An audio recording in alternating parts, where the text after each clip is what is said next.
nation states in this northern Eurasia, but the Europe itself is a landscape of nation states.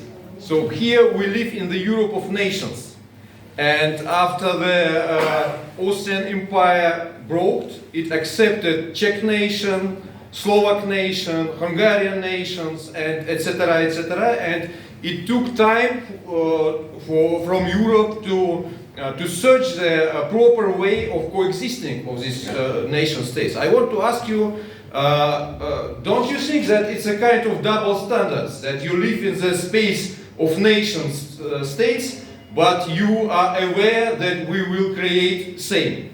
Thank you. Okay. Short answer and you can go. Okay. Short answer. Actually, I don't feel that I live in Austria as a nation state. I live in Austria as part of a union, and that is the European Union. And they are very strong. We even changed, we are a neutral country, but we even changed our constitution that we are in solidarity with the other countries. The problem is not the nation state, the problem is nationalism. And as long as you have nationalism, you will have war. That's what Mitterrand said. And that's why I don't want to talk about borders, you know. And history is really interesting. But when I go to Lviv, I think this was an Austrian city, and I feel some Austrianity in there, but I never would have the idea to say they have to come back to Austria. And what my Europe is, that someone from Lviv who says, okay, my forefathers lived in Vienna, I want to move to Vienna now. And some Viennese says, my forefathers lived over there, I want to buy an apartment now.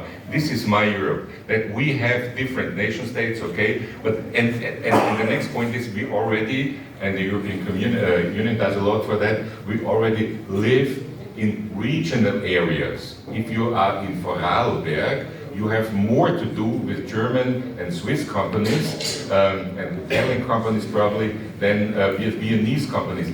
These regions are important. And last sentence, I know that it took decades to have this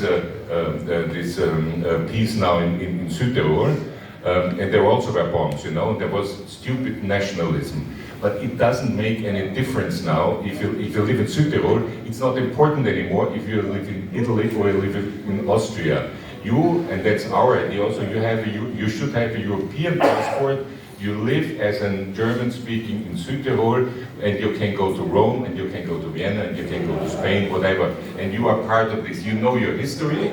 You respect, of course, your history, no doubt about it. You know the good and bad sides of the history, but you live in a union where you are part of this or that people, probably of this or that nation, but that's not important anymore because you're part of this union. You can go where you want, you can live where you want, you can marry whom you want, and you do not disrespect someone because he's from another nation. That is my dignity of the human being. And if that works, then we have no problems anymore, but it will take a few more years. I'm sorry. Thank you. Thank you so much.